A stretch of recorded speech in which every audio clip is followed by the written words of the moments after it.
described the creation of the present earth.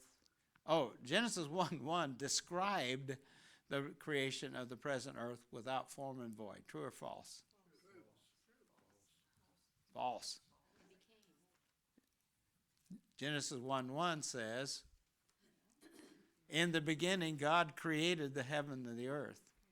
Verse 2, and the earth was without form and void. So it's verse 2. There's your trick question right there, right off the bat.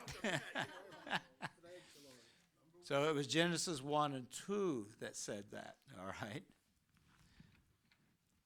All right, the original perfect earth was created in a habitable state. The original perfect earth, that's true. We'll talk about that again tonight a little bit. God created the original perfect earth out of existing materials. That is false. He made it out of nothing. And we gave you that little demonstration. All of you vividly remember, don't you, the atom? Yeah, I'm sure you do. The Hebrew word asa means to create. That is false. What is the word? Okay, asa means to make out of existing materials. God made the world in 6 days out of existing materials. What's the word for out of nothing? Bara, B-A-R-A, however you want to pronounce it. Okay, number 5. The morning stars referred to by Job are the angels. That is false. They're the real stars. Okay. Sons of God, remember, referred to angels. Jesus Christ is the son of the morning according to Isaiah. That is false. Who? Lucifer. The king of Tyre was a type of Satan. True? Lucifer ruled on the earth prior to Adam and Eve. That is true. And we'll talk more about that tonight as well. There is no contradiction between what scientists state concerning the age of the earth and the biblical account of creation. That is true. There's no... The Bible lines up with science. It's the theologians that get goofed up sometimes. Okay, the word stars means light-bearing. That's false. What is the word? Lucifer. Very good. The earth is probably only about 6,000 years old. That is false. We don't know how old it is. God created, verse 12. Verse 12. Question 12. God created the heavens before he created the earth. That is we're talking about the universe, the stars, the moon, the universe. True. Because the morning stars sang together, remember? Yeah. When God created the earth, so the universe was already there. Okay, Jesus once referred to Peter as Satan. That is true. Get behind me, Satan. That's right. Yep. I got that one right. Bill and I had a question on that, though. Okay. Even though we remembered that happened. He was directly speaking to Satan, but he looked at Peter and said, "Get behind me," when Peter made his statement. That's why we decided to put So actually you really kind of understood it, didn't you? So, okay, I'll give you credit for that.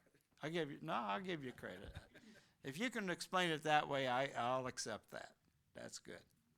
Like I said, I'm easy. Lucifer once lived in the Garden of Eden. True. The Bible reveals how God created the original perfect earth. That is false. It doesn't tell how he did it, other than he just spoke it. All right, then we got some things in the back. Remember I told you with that very first word, I said, hey, this is going to be on your test, so write it down. Aeon. D, ages or worlds. Asa. A means to make or made. Bara, create. B, tohu. No, that's not tofu. C, empty or desolate, and Haya.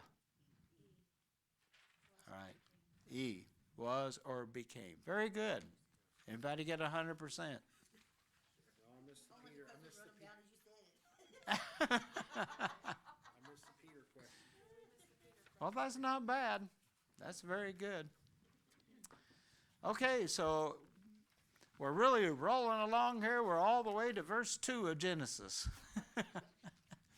So at this rate, we should be done somewhere at the end of the millennium. We'll be done by Wednesday night. No, actually, we'll start picking up. But when we talk about the creation story, it takes a little time to develop here. So we'll go snail's pace here for a little bit, but then we'll start picking up the story as we go along. Genesis 1 and verse 2 again. And the earth was, or the earth became, without form and void, empty, desolate. And darkness was upon the face of the deep, and the Spirit of God moved upon the face of the waters. Again, the best translation is that the earth became. So, in Genesis 1:1, we believe it was created perfect because that's how God creates. He doesn't create chaotic stuff. He doesn't create things empty and desolate and without form. Remember the verse in Isaiah? Let's go back and read that because I think it's still important to this study. Isaiah 45 and 18. For thus saith the Lord that created the heavens, God himself that formed the earth and made it. He hath established it. He created it, what? Not in vain. Or the word is tohu that we described, which means empty or desolate, or to be made desolate, to become like a desert, okay, with nothing there. God didn't create the earth that way. He formed it to be inhabited. I am the Lord and there is none else. So Isaiah clearly says God didn't create the world empty and void with darkness upon the face of the deep. He did not create it that way. He created it inhabited. So what happened? So that's what we got to look at tonight. What happened between verse 1 and verse 2? How long of a period was between the two verses? We have a few answers, but not a lot. Again, the Bible is not detailed about the existence of that world. It's the same earth, but it was in a different condition than what we found Genesis 1 and 2, that became that way. So we've seen Isaiah 45:18 that tells us God did not create it that way. He created it to be inhabited. So where else can I find anything about that world? I find a little bit in Jeremiah chapter 4. So if you have your Bibles, you can look there. Genesis. Jeremiah 4, beginning at verse 23. Let's read it. I beheld the earth, and lo, it was without form and void, and the heavens, and they had no light. Now, if I just take that alone, what is it referring to? Darkness. I saw the earth without form and void, and the heavens, they had no light. What does that sound like? Any other verse that we've read? Sounds like verse 2, doesn't it? So he's looking at this chaotic earth, this earth that had become empty and desolate. All right? I beheld the mountains, and lo, they trembled, and all the hills moved lightly. I beheld, and lo, there was no man, and all the birds of heaven were fled. So there had to be some there to begin with. There was some mountains, there was some hills, and there was some kind of man, and there was some kind of birds. I beheld, and lo, the fruitful place, the gardens, was a wilderness, become desolate. And all the cities thereof were broken down at the presence of the Lord and by his fierce anger. What happened? Rebellion. It had been down a long time, it sounds like. Sure. The cities have all rotted down. So what does it tell me about the original earth? God said he created it to be inhabited. What do I see on that original earth before it became without form and void and darkness? Huh? People. There were some kind of people. Cities. You can't have cities without intelligent life. There were birds, there were flowers and trees and gardens and mountains and hills. But it got destroyed. Why? We're going to get into the details, but let's just look at Jeremiah. By the fierce anger of God, God got angry about something. And so he destroyed the world, and we find it in that state in verse 2. So the original world in verse 1 would be described, it had mountains and hills and birds and light and some kind of man or intelligent life, because they were living in cities that finally God just destroyed it all by his fierce anger. Something happened that made God so angry, he just totally destroyed it, wiped it out. And it became totally empty, totally desolate. That brings us to that phrase. Let's look at it. Without form and void. The Hebrew word is tohu wabohu. So now you're getting a little Hebrew lesson here. Without form and void, tohu wabohu. Sounds kind of like Indian language or something, doesn't it? But it literally means to become desolate, be laid to waste. The word tohu is found in the Bible in a number of places, and that's what it means, to become desert-like, become empty. There's nothing there, and nothing is really existing of any kind of life whatsoever. So the world started with life. God created it with life, but because he became so angry with what happened, he destroyed it, and it became tohu wabohu, without form and void, or empty. And so we find it then in its chaotic state in verse 2, without form and void, because of the anger of God, because God destroyed it. We'll talk about probably what happened, who kind of led it, but there must have been some rebellion, because that's usually what God gets so angry about, is rebellion. In fact, rebellion is called what in the Bible? Rebellion is like the sin of, anyone know that verse? Witchcraft. And if there's anything God hates, it's witchcraft, because that's the devil's territory. So rebellion, he says, if you rebel, it's like you're getting involved in witchcraft. It's like you've gone over totally to the devil's side. And God hates that. God abhors rebellion. And God will bring judgment upon those who are rebellious. And so there must have been a rebellious earth. But let's go again back to Jeremiah, and let's go back through them once again, and let's see what was here in Genesis 1:1 before we got to verse 2, before God destroyed it. There were, in verse 24, mountains and hills. There were, in verse 26, fruitful places. That means there's gardens and trees and vegetation and things to eat. There were cities. Verse 26. Again, there's no cities without intelligent life. You don't see animals have cities, do you? Only men.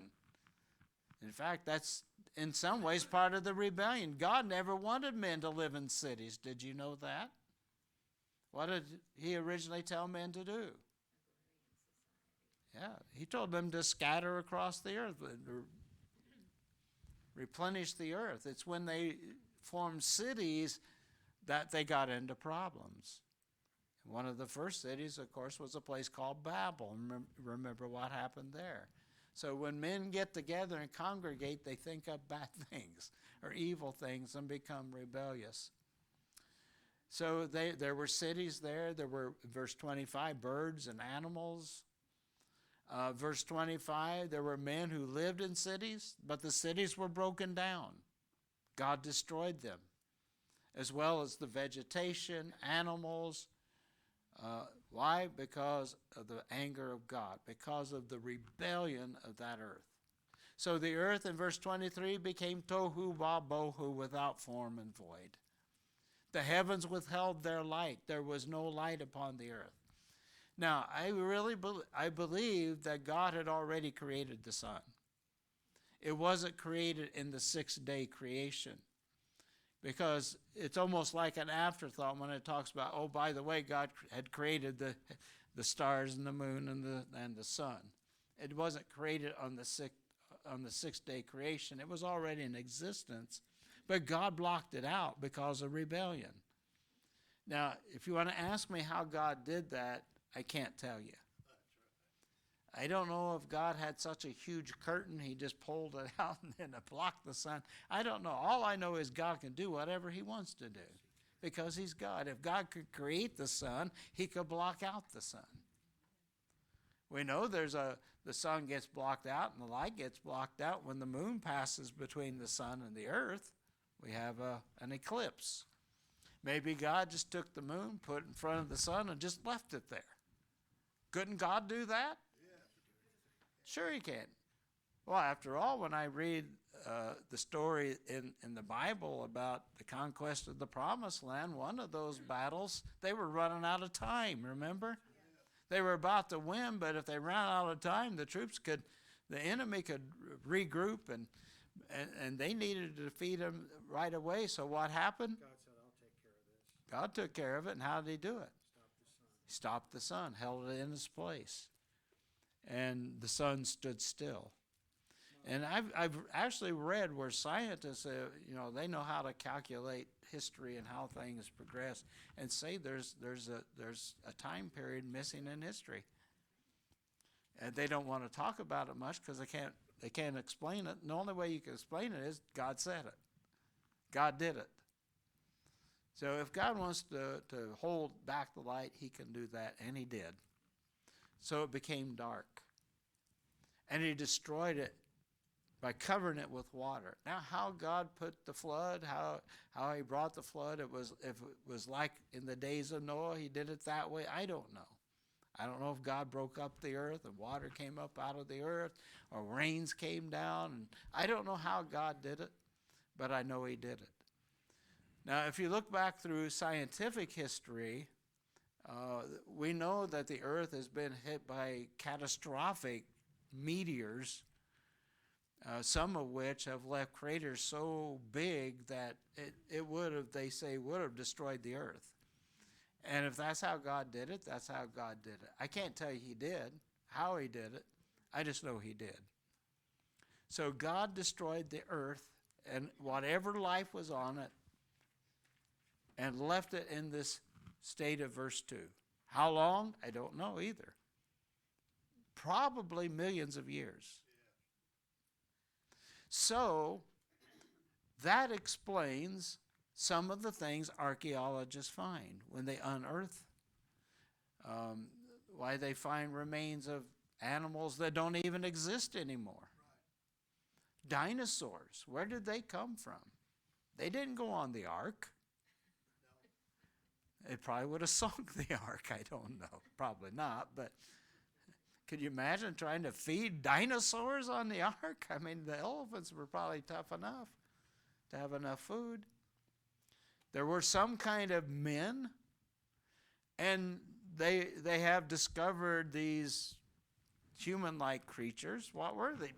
Probably part of that world before the earth as we know it. They look somewhat human. Someone called the missing link. But interestingly, how could it be the missing link? What's between that and man? There's like thousands of years and they can't find anything in between. So whatever they found, that is what we call prehistoric, it came from that original perfect earth. Now, maybe dinosaurs and some of those things that maybe became a nuisance on earth might have been part of God's judgment upon the earth before he totally destroyed it. There's a lot of unanswered questions. You can ask me those questions, and I will tell you I do not know. Because, believe it or not, I didn't live on earth 1,000,000 years ago. I may look like I could have, but I didn't. So I don't have all the answers. No one has all the answers, only God. But the earth was destroyed, and whatever life was on it. And I think we have a clue why and how. Not exactly how, but why, anyhow, it got destroyed. Okay, anything you want to comment on or ask? I missed the answer to the second line. Jeremiah gives us another blank of the original. I just missed that. Probably like picture or something. Let me see. Was it on the PowerPoint? Huh? Another view. Another view. Another picture, another view, another whatever. Anything that fits that. Tohu wabohu means without form and void. That's Some of these cities, the archaeologists are finding buried under some of those cities. could have been some of those cities because they say they existed so far in the past. That doesn't line up with the story of man. The story of man's only 6,000 years. And even the story of man is hard to trace back even to 6,000 years. They trace it back about like 5,000. When they're dealing with man and human history, they go back at the cradle of civilization. You've probably heard that term in school, which is that area where we find the Garden of Eden. That's the origins of man, and our history goes back to there. Man has no history before 6,000 years. This is where theologians and scientists sometimes get in conflict because some theologians say, no, everything's only been here 6,000 years. Well, science has proved it hasn't. And but the story of the Bible does not conflict with science. It actually verifies science. And it gives us the answer to those questions. Where did dinosaurs come from? What are these ancient archaeological discoveries? So we get some of the answers. The Bible gives it to us just enough, I think, to satisfy our curiosity. But it's really all we need to know. The Bible's not the story of the previous world. The Bible's the story of man. And the earth that God put us on. So, and that's the only story we really need to know, but men are curious about things. So, but God gives us a little insight, just enough that we know there was a previous world, and we think we know why it was destroyed or what caused it, and that's what we're going to get to next here. Isn't there supposed to be someplace down off the coast of Florida where they actually can look down, and what it appears to be is that there was cities or something under the water? I've read that I'm not exactly sure, but there have been they talked about there have been some, and I guess there's a place that's kind of deep and it's hard to get to. Man just doesn't have the ability to go that deep because of the pressures of the water. But they have unearthed some cities that are buried under the ocean. Some call it the lost city of Atlantis or what. That's part of mythology. But all right. Anyone with a thought or question before I move ahead? These cities and the people in it are beings. There's some kind of beings. Do you think the new God, Yes, creator, I think they did. I think they did because Lucifer was a godly. He was godly. I mean, he was perfect. He wasn't the sinful Satan we know. And God put him on charge of the earth. We'll talk about what happened with him, and probably what happened then with the inhabitants that were on earth. They rebelled with him, and God destroyed the whole earth, covered it with water. There was actually 2 different floods that took place. There was the flood of Noah, and there's the flood that covered the earth back millions of years ago. In Noah, civilization did not end. In that first one, the entire world was destroyed. Every living thing was gone. And God was going to do that with the second world. He said, I'm going to destroy everything on the earth. But Noah found grace in the eyes of the Lord. I heard him say that. Yeah. And so God saved the world and Noah. And Noah preserved the animals and every living thing. Okay, so how did all this happen? What was that earth like? Well, we got to go back to Lucifer. Lucifer was given dominion by God over the original perfect earth. Remember, he was the covering cherub. He was to be the protector who cared for the earth and took care of it. The prophet Isaiah confirms that when he talks about his fall. Isaiah 14. We've covered this a little bit in our study of angels, but let's look at it again. How art thou fallen from heaven, O Lucifer, son of the morning? How art thou cut down to the ground, which did weaken the nations? Here we go again. Stop there. He weakened the nations? There had to be people on earth. And this is prior to Adam and Eve. For thou hast said in thy heart, I will ascend into heaven. I will exalt my throne above the stars of God. I will sit upon the mount of the congregation at the sides of the north. I will ascend above the heights of the clouds. I will be like the Most High. So from this passage, we see that Lucifer was a created perfect angel. There was no sin in Lucifer. God had trust in him, put him over the earth to take care of it. How long that took, we do not know. How long he had charge of the earth? Could have been thousands of years. Could have been millions of years. It could have been 3 weeks. Because there seems to be a lot of indication in the Bible that Adam and Eve, remember, was created and put in a perfect environment. And from one Sabbath to the next, they had already sinned. A week. So who knows how long that it took before they actually rebelled. I'm thinking probably a while. But ultimately, they rebelled because of Lucifer, their leader. They followed him. Now, somewhere in the distant past, before God created man, put man on the earth, angels were in some type of probationary period where they had the freedom of choice to choose whether to follow God's plan or to rebel. Exactly how God did that, I cannot tell you. I do not know. The story of the Bible is not about angels. It's about men. And so we know what God has told us to do and how we ought to live. We don't know what God instructed the angels. But we know that through Lucifer, his rebellion, a third of the angels followed him and joined allegiance with Satan against God. So they chose to rebel. And of course, they lost their status with God, obviously. And that's, I believe, when God created a place called hell. For hell was created for the devil and his angels.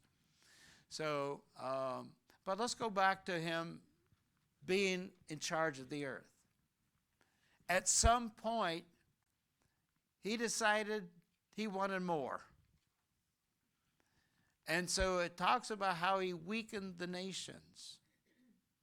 So apparently he sowed his seed of rebellion among the inhabitants of earth. Oh, this God that created the earth, he doesn't care for you like me. I take care of you. I make sure you have everything you need. I don't know what lies he sowed or seed he sowed, but it convinced the inhabitants of earth that they wanted to trust Lucifer more than God. He did the same with a third of the angels, and they fell into rebellion. So it's that rebellion that caused God to destroy the earth. So notice that Lucifer had been given authority and charge of the earth, but it wasn't enough. He wanted more. He wasn't content just to have charge of the earth. Why, if I could take care of this, I could take care of the universe. In fact, I should be God of the universe. I'll ascend above the stars. I'll be greater than that. I'll ascend above the heights of the clouds. And do you notice, if you look at world history, men are the same way. They're never content with what they have, on small scales or in large scales.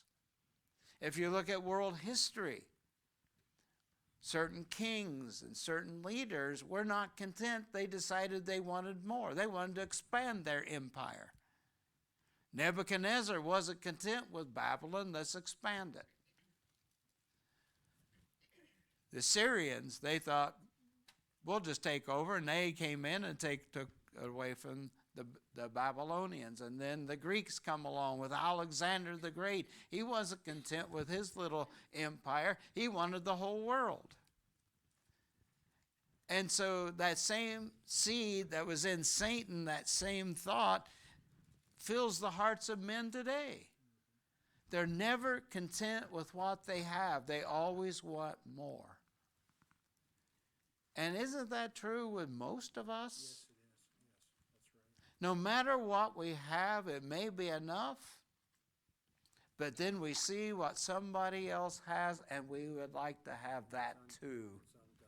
It's ungodly. It's ungodly. That's called covetousness. Don't covet what your neighbor has. Why? Because it destroys you. And that's what ended up destroying Satan. He wanted what God had. He wasn't content with the earth. I want everything God has because I can do it. I'm as good as God. And somehow he convinced the inhabitants of earth to rebel with him against God. I honestly don't think it was much of a contest that took place.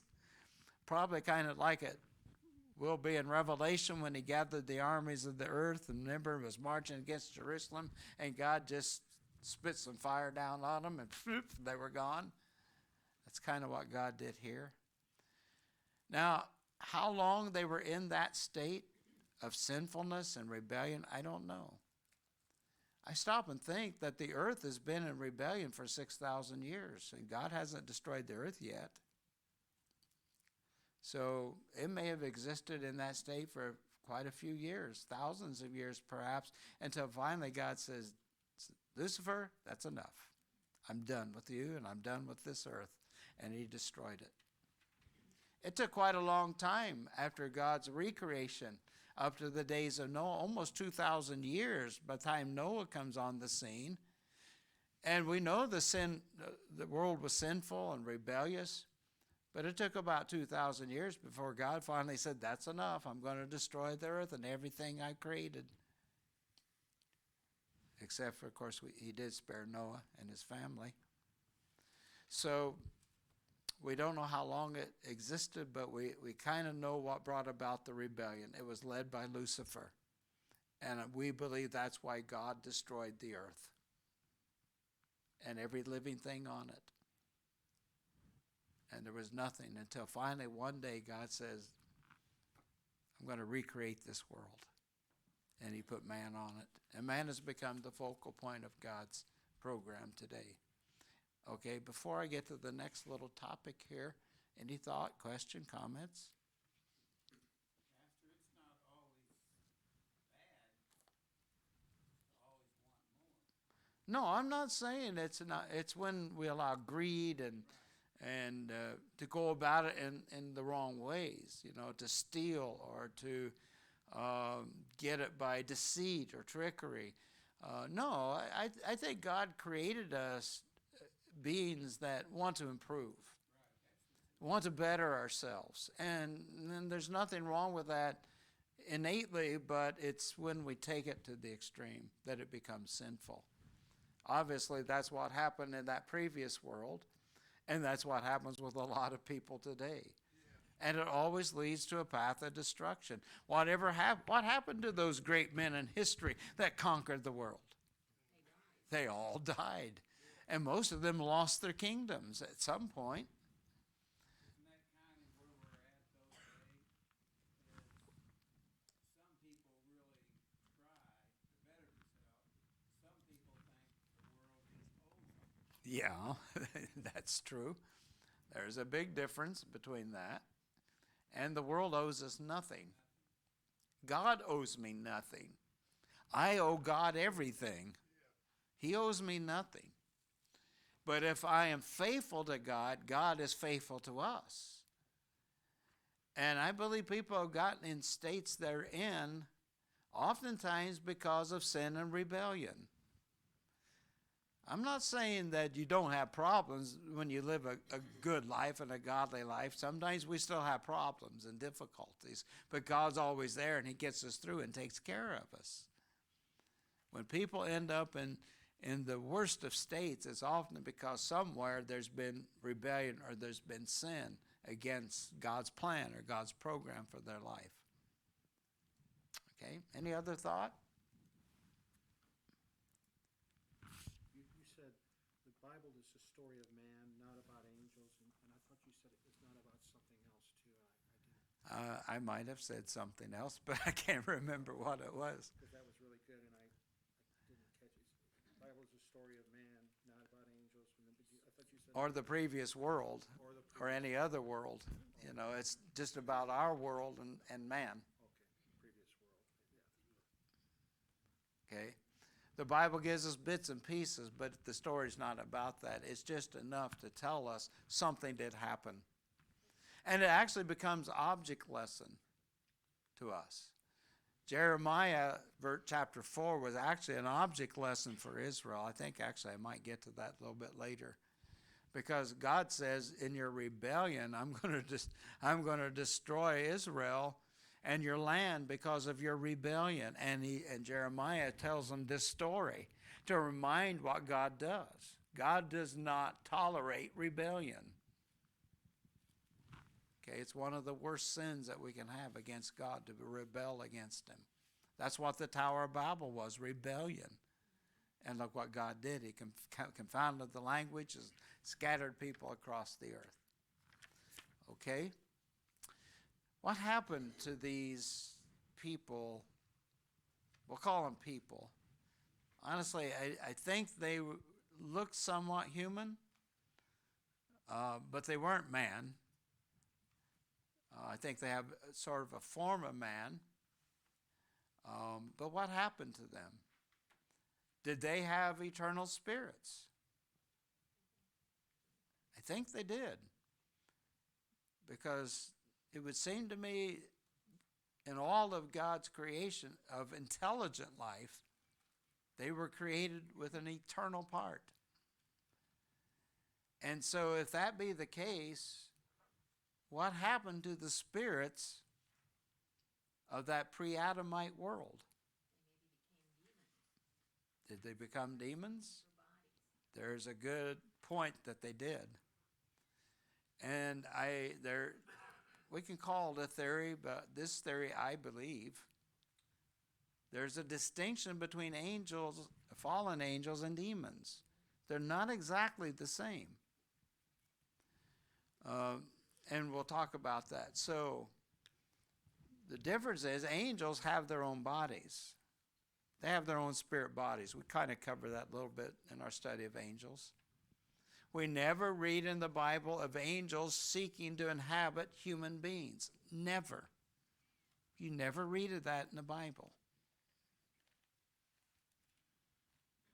But things called demons or spirits do.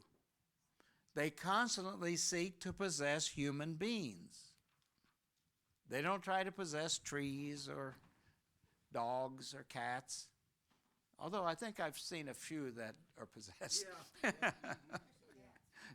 Yeah, cats, I just don't have a way with cats. They like to scratch too much. But they constantly seek to possess human beings. Did I give a scripture verse for that up there? Matthew 12, if you want to look it up. There's many other verses. Demons in Mark chapter 5, on one occasion, sought Jesus, besought him when Jesus came to cast them out of the man, remember? He says, don't send us away out of the country. Kind of an interesting request. Don't send us over there to Iran. We don't want to go there. Leave us right here. And it would seem almost as if these demons desire to stay in a certain locale. Maybe where their sin originated. We don't know. That's just a theory. But remember what Jesus did do. Jesus did grant them a wish. Said, Lord, don't send us, especially don't send us in the pit. We don't want to go down in the pit with those angels that sinned. We don't want to go down there because we know we're trapped there forever. So let us go into the swine. And Jesus sent them in the swine, and they ran off the cliff and killed themselves. 2,000 of them. So there must have been at least 2,000 demons. Now what happened to their spirit? It didn't kill the demons. But it killed the pigs. When a human's demon possessed, they could still die, but that demon inside them doesn't die. They just find somebody else. And there's a lot that's not taught in the Bible about demons, but by human experience, we know a little bit about them. They always try to re-embody themselves with human beings. So they must have once possessed a body because they want to be in a body, have a body. So if they're not angels, what are they? They're demons. That's what we call them. They're spirits. But the spirits of what? Where did they come from? The thought is they came from this pre-Adamite world. These are the spirits. The bodies were destroyed. They died. Just like our body. When I die, what happens to my body? Ashes to ashes, dust to dust, ashes to ashes. It goes back to the ground out of which it was created. Ultimately, it's gone. And of course, God will one day raise it up. If he has to take it out of the ashes, he will raise that body up. We have a soul that's eternal. They had a spirit, but we don't know. I can't say they had a soul because they didn't obviously go to heaven. What happened to them? For one thing, they rebelled, so they wouldn't have gone to heaven. Hades probably had not been created yet. Hades is the place where what happens? People are sinful, their spirit goes, awaiting the resurrection of the great white throne judgment. So what happened to these when they died? Where did they go?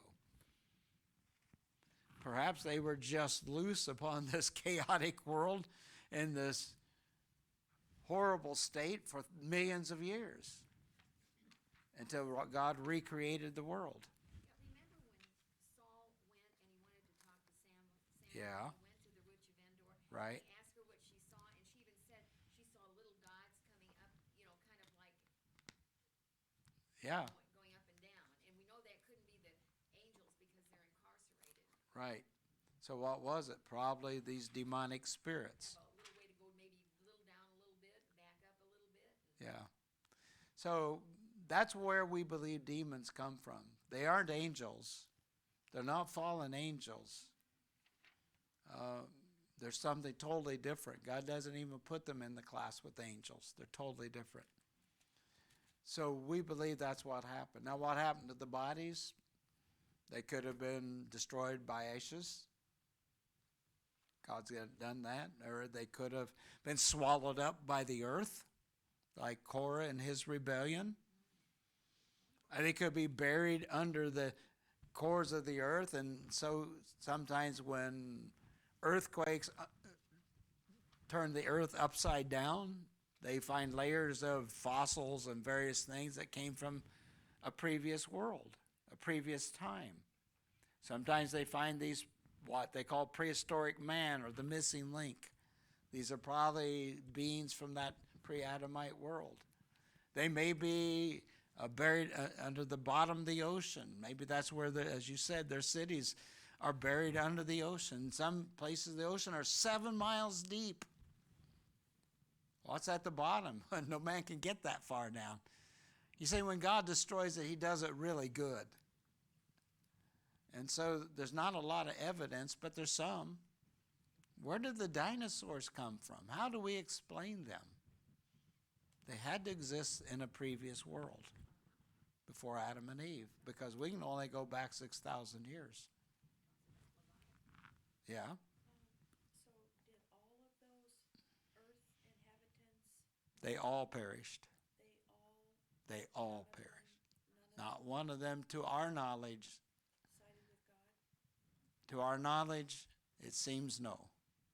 It seems like they all followed Lucifer. He is a slick, I know it says he's a salesman. He is the greatest used car salesman in the world. Even if it doesn't run, he would sell it to you. And you would believe it's a good one. like with the angels, it was about a third of the angels. A third of the angels rebelled with him. All of the earth's inhabitants. So and all of earth's inhabitants. As we conceive the picture, that's what it appears. Now, what caused his rebellion? Why did he rebel? Have I missed any points here? I think we're to a cause and effect. I missed the previous slide. Okay, Sorry. could you hit back that slide, the previous slide, just for a second?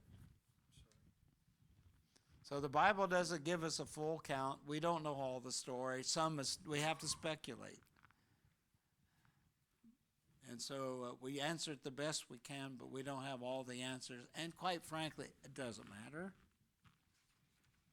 You say, well, why are we doing this study? Because you wanted it.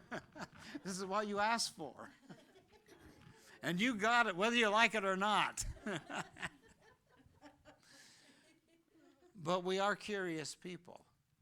Human beings are curious. We want answers, especially Americans. I know, for example, when you go in an airport and they tell you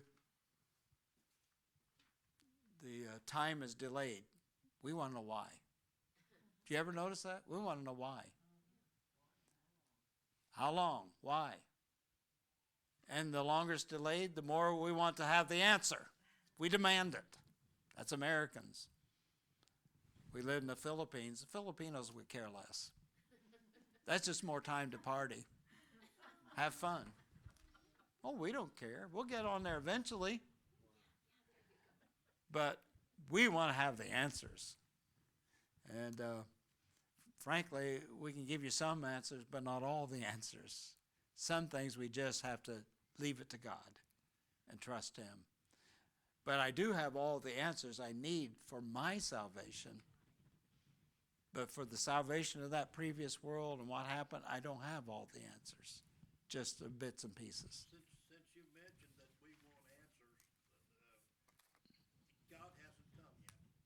And No. a lot of people has fallen because they want to know and they can't find out. They want to know when it's going to happen. Right. Just like that plane. I want to know when I'm going to get on. Exactly. And we want to know when Jesus is coming so I could keep on sinning until that day. That's probably why most humans want to know that. Honestly. Well, then I got a little time. But you don't have wiggle room, because he might look down and say, "Thou fool, this night thy life is required of thee. And then who shall these things be?" Yeah. Okay. Obviously, we're not going to get done with this lesson tonight. We'll get it next Sunday. We do have one more Sunday, and then what is it? 2 weeks, business meeting, yes. Okay. So what was the cause of Satan's fall? Pride. Pride that led to rebellion. But what? He coveted. Yes. So these are all part of sins, but it was originally pride. Ezekiel 28:17, thine heart was lifted up because of thy beauty. Thou hast corrupted thy wisdom by reason of thy brightness. Pride. I'm over the whole earth. He got too big for his britches. Got that's exactly it. Like a lot of people have. And quite frankly, just to be honest about it, was more than he could handle. And that's why God only gave him the earth. If God thought he could do more, God would have gave him the whole universe. Or, hey, you got all the Milky Way.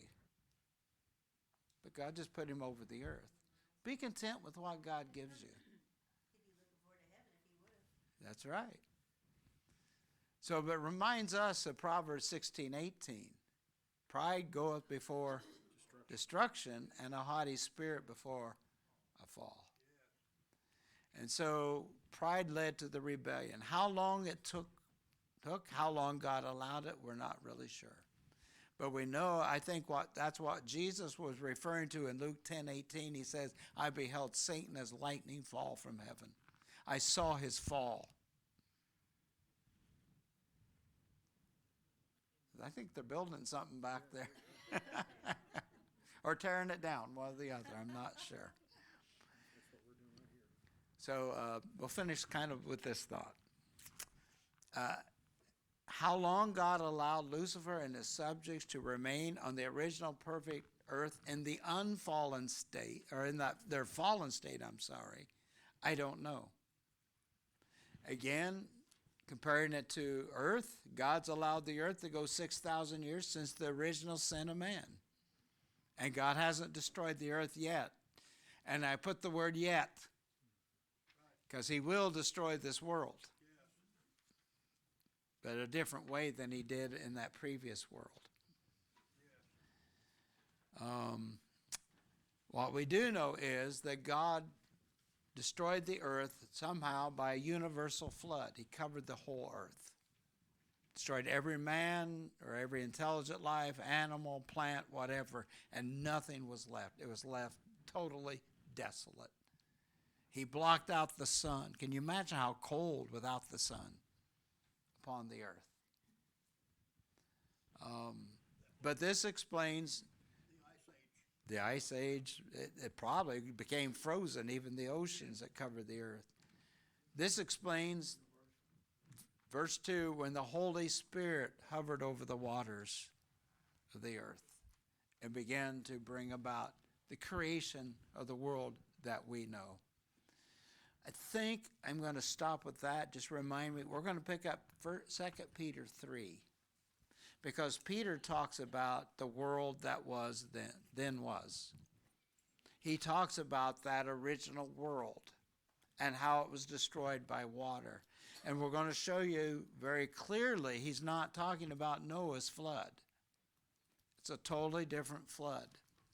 So 2 Peter 3 through 7, if you want to read ahead.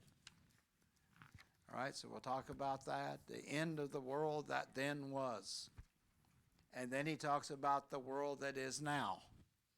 So there must have been two different worlds, right? Same earth, but a whole different scheme of things. So we'll talk about that next time. 2 Peter 3 through 7. Read it, get your commentaries out, see what they have to say. Okay, we're going to stop there. We'll pick that at that point next week, because I'm out of time. Actually, I got 2 minutes. Anybody with a thought? Yeah, my thought is that this gives you a new understanding of why God put it in his word that he gave us the rainbow. Right, I will never destroy. Again by flood. So that's why. We always think of it as just having been just the one time. Right, but that was the second time God did it. So I will never do this again. And so when you see the rainbow, it reminds us of that. He destroyed the world twice by water. And when we look at the rainbow, he's looking at the rainbow, it says. He says, Well, sure, he sees the rainbow. He sees a better picture of it than we do. I'm just saying, Have you ever seen the rainbow from a plane? Or have you seen pictures of it from a plane? What does it look like when you look at it? Like the arch. If you get in a plane, it's a complete circle. So God sees the complete rainbow. Did you know that? Yeah. Look it up. Maybe you can find pictures on the internet from the sky. It's a perfect circle. You know, when you go see the Grand Canyon, you could see that this world is old, Yeah. very old. And that the Colorado River carved it out? Well, that took a little time.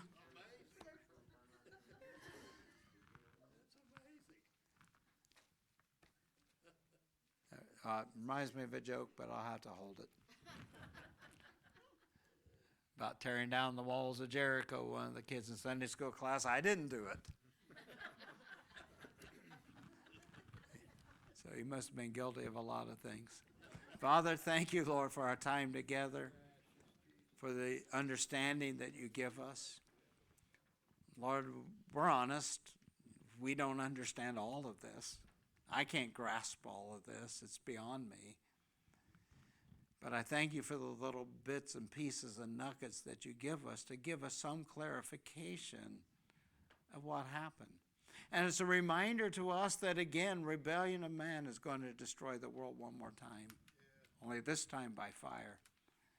So God, help our hearts to stay pure, never to be in a state of rebellion against your plan or will for our lives, that we'll be found perfect in your sight.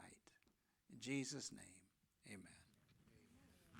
Another place is South Dakota, Badlands. Yeah. Our earth couldn't carve that out like it is. Oh, my goodness, no. Our time, you know. Right. It's had to happen over millions of years. Because God didn't just create the Grand Canyon. I mean, something really happened.